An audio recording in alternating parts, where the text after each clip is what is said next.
ভালোবাসা এমন একটা জিনিস যা কখনোই ধরে রাখতে নেই।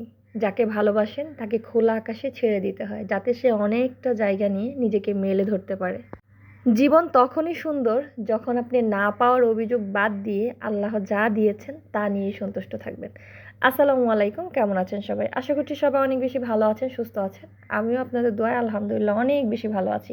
আর আজকে একটু বেশি ভালো আছি সেটা তো আপনারা আমাকে দেখেই বুঝতে পেরেছেন। আজকে আমি একটা বড়লোকের রেস্টুরেন্টে চলে এসেছি, যা এর আগে আমি কখনোই যাইনি। হ্যাঁ, আমি আরও অনেকবার গিয়েছি। তো এটা আমার জন্য মূলত বড়লোকের রেস্টুরেন্ট, যেহেতু প্রথম আসছি। আর এখানে অনেকেই বলবেন যে আমি কখনো যাইনি এরকম রেস্টুরেন্টে, তাই হয়তো বা এরকম ভিডিও করে দেখাচ্ছি। হ্যাঁ, আপনাদের যদি সেটা মনে হয় তাও সেটাই। আচ্ছা, কে কে মগবাজার থেকে আমার ভিডিওটা দেখছেন অবশ্যই কমেন্টসে জানাবেন। আর আজকে আমি যে প্লেসে আছি এটা সুন্দর একটা রেস্টুরেন্ট, এত সুন্দর করে ডেকোরেট করা রেস্টুরেন্টটা। আর এটা ওপেন হয়েছে মাত্র 1 তারিখেই, তো 15-16 দিন হলো। আর এই 15-16 দিনের মধ্যে আমি এত কাছে থেকেও আমি বুঝতেই পারিনি যে এখানে এত সুন্দর একটা রেস্টুরেন্ট আছে।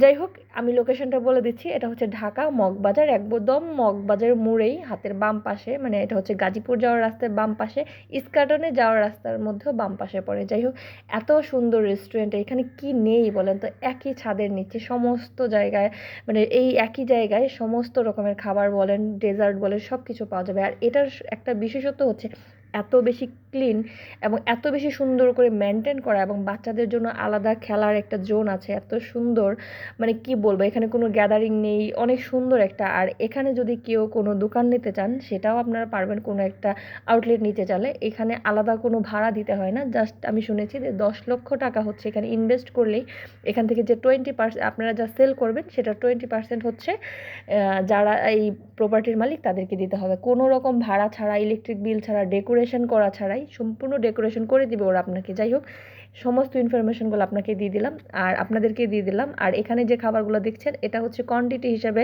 আসলে বিক্রি করা হয়। এখানে মাত্র 25 পয়সা করে এই খাবারগুলো বিক্রি করা হয়। আর এই যে সুন্দর শাড়িটা দেখছেন, এই শাড়িটা কিন্তু আমি কিনেছিলাম হচ্ছে দেশি 10 থেকে। খুবই সুন্দর একটা শাড়ি, আমার খুব পছন্দের একটা শাড়ি। যে শাড়িটা আমি কিনেছিলাম গত রোজার ঈদের সময়, কিন্তু আসলে পরা হয় নাই, তাই আপনাদেরকে একটু শেয়ার করলাম শাড়িটা পরার পর আমাকে কেমন লেগেছে। সবাই বলেছে অনেক ভালো লেগেছে। অবশ্যই জানি আমি, আমাকে বরাবরই মাশাল্লাহ অনেক বেশি ভালো লাগে। মাশাল্লাহ মাশাল্লাহ মাশাল্লাহ, কেউ মাশাল্লাহ বলতে ভুল করবেন না। যাই হোক, সবাই আমাকে অনেক বেশি দোয়া করবেন আমি যেন এইভাবেই সবসময় হাসি খুশি থাকতে পারি। ভিতরে যত আঘাত থাকুক, কষ্ট থাকুক, তারপরেও যেন আমি এরকম হাসি খুশি থাকতে পারি। এরকম হাসি খুশি থাকতে কয়জন পারে বলেন?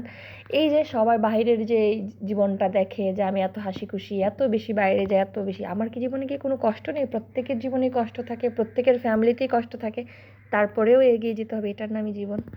যাই হোক, অনেক অনেক কথা বলে ফেলেছি আজকে।